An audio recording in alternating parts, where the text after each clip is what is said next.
Voyons comment exécuter des outils Photoshop par l'intermédiaire de Bridge. Il existe des outils liés à Photoshop que l'on peut appeler directement dans Bridge. Pour les trouver, rendez-vous dans le menu Outils, Photoshop.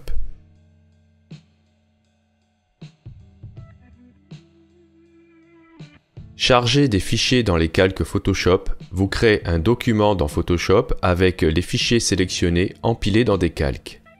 Vous devez d'abord faire une sélection de vos fichiers, ensuite chercher Outils Photoshop, chargement des fichiers dans les calques Photoshop et laisser le travail se faire. Je me retrouve avec un document dans Photoshop avec toutes mes images sélectionnées dans Bridge empilées dans des calques.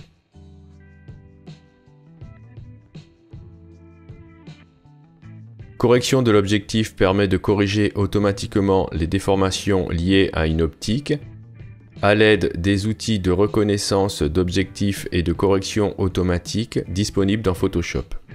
Pour cela, vous devez faire au préalable une sélection d'une image ou de plusieurs images et de lancer l'outil via le menu Outils, Photoshop, correction de l'objectif.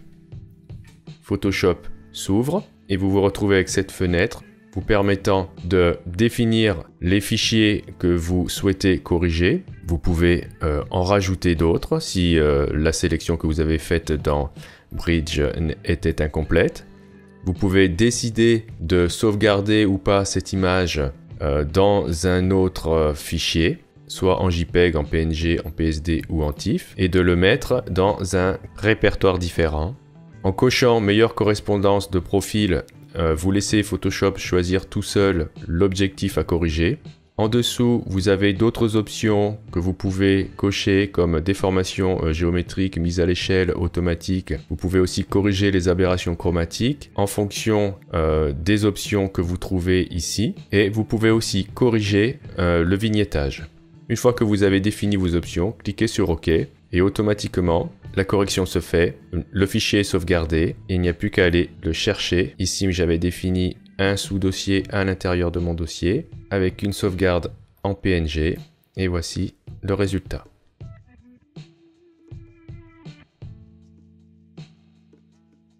Fusion HDR Pro lance l'outil correspondant dans Photoshop. Il permet de compiler des images avec plusieurs expositions pour en faire un fichier HDR.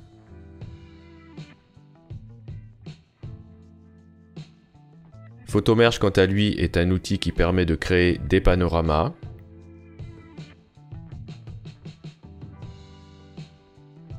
Planche contact permet de créer une planche contact. Il suffit de sélectionner les images dans Bridge et de lancer l'outil. Vous aurez tout un tas d'options à cocher pour pouvoir faire la mise en page de votre planche contact.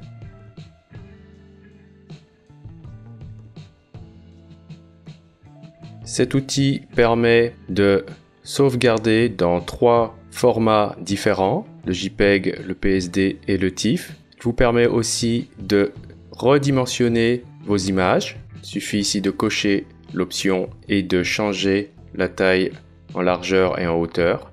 Le processeur d'image est utile quand on a fait une série de photos dans des conditions identiques et que l'on souhaite appliquer à toutes ces images le même paramètre de développement. Il suffira ici de cocher cette option et de définir un paramètre de développement dans Camera Raw et ce paramètre sera appliqué à toutes les autres images que vous avez sélectionnées dans Bridge. Vous pouvez, comme les autres outils, définir un autre emplacement pour la sauvegarde.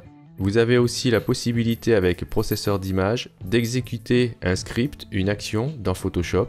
Vous pourrez la choisir ici. Vous pouvez aussi ajouter des notions de copyright directement dans les métadonnées et inclure ou non un profil ICC. Une fois ces paramètres définis, vous pouvez enregistrer ces paramètres si vous souhaitez les réutiliser une autre fois. Il vous restera qu'à charger les paramètres enregistrés et à exécuter l'outil.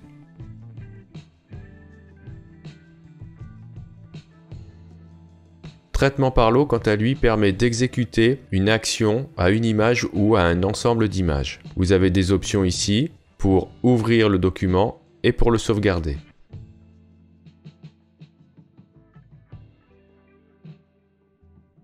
Traiter les collections dans Photoshop est un outil qui va analyser le contenu d'un dossier et va essayer de déterminer dans ce dossier les images susceptibles d'être assemblées en tant que panorama ou en tant qu'image HDR.